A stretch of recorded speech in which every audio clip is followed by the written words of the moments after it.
ಪತ್ನಿಯನ್ನ ಕಳಿಸಿದಲ್ಲ ನಾನು ಬರಬೇಕಲ್ಲ ಅಂತ ಹೇಳ್ಕೊಂಡು ವಿಶ್ವಾಸಾರವನ್ನ ಬಿಟ್ಟು ವಿಶ್ವಾಸಾರವನ್ನ ಅದೊಂದು ಕಡೆ ಹಾಕಿಬಿಟ್ಟು ಇನ್ನ ಮಾನವ ಶರೀರ ರೂಪವನ್ನ ಕಾರಣವನ್ನ ಮಾಡಿಕೊಂಡು ಏನವ ಸಂಗಮಕ್ಕೆ ಸಂಗಮನಾಗಿ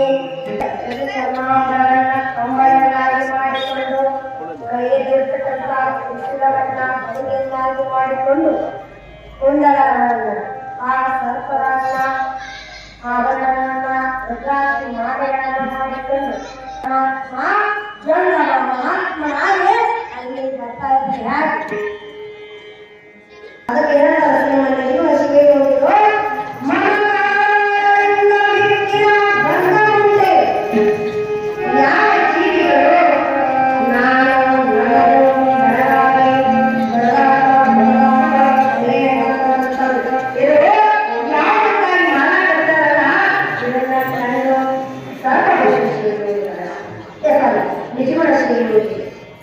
ಏನೋ ಮಹಾಕಾರದಿಂದ ಮಿಕ್ಕಿನ ಬಂಧನ ಯಾವ ಐತಿ ನಿಮಗ ಯಾವ ನಿಮ್ಮ ಕೈ ಹಾಕ್ಯಾರ ಅಂತಂದ್ರೆ ನಿನಗಾಗುವುದಿಲ್ಲ. ನಾನು ನನಗಾಗಿ ನನಗೋಸ್ಕರ ನನ್ನ ಬಿಟ್ಟು ಇನ್ನೊಬ್ಬರು ನಂದು ನನಗೆ ಇರಲಿ ಇನ್ನೊಬ್ಬರು ನನಗೆ ಇಲ್ಲಿ ಇರ್ತಕ್ಕಂಥ ಭಾವನೆ ಇರ್ತಕ್ಕಂಥ ಜನರನ್ನ ಕಂಡು ಸೋಮನಾಥ ಮಧುಕಾರನೇ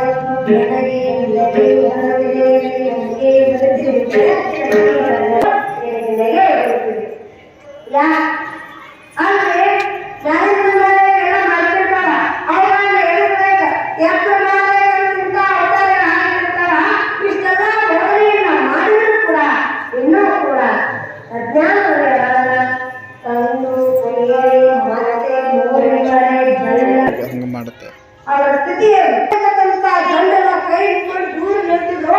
ಯಾರ ಮನ್ಯಾಗ ಹೊರಟ ಯಾರ ಮನ್ಯಾಗ ಏನ್ ಮಾಡ್ತಾರೆ ಜೋಗ್ತಿಲ್ಲ ಅಂತ ಗಾಣ ನಿಂತು ಗಂಡ ಬಾಂಧ ಅರ್ಥ ಆಗ್ತೈತಿ.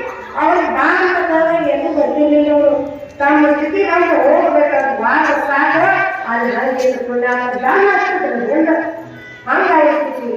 ಒಬ್ರು ಯಾರೋ ಏನ ಭಾಳ ಮದುವೆ ಈ ಚರಿತ್ರೆ ಆಗೋ ಪ್ರಾಣನೂ ಮುಗಿಯಂಗಿದ್ರೆ ಎಲ್ಲ ಆ ಸ್ಥಿತಿಯೊಳಗೆ ಇರ್ತಕ್ಕಂಥ ಯೋಗಿ ಸಾಧನಾಗಿ ಯೋಗಿ ಆಗಿ ಅಭಯನಾಗಿ ಜ್ಞಾನವಾಗಿ ಮಗುವಾಗಿ ಕಾಣತಕ್ಕಂಥ ಜನರ ಜೀವಿತ ಜ್ಞಾನವನ್ನು ತಂದು ಏನ್ ಮಾಡ್ತಾ ಇದ್ದಾರೆ.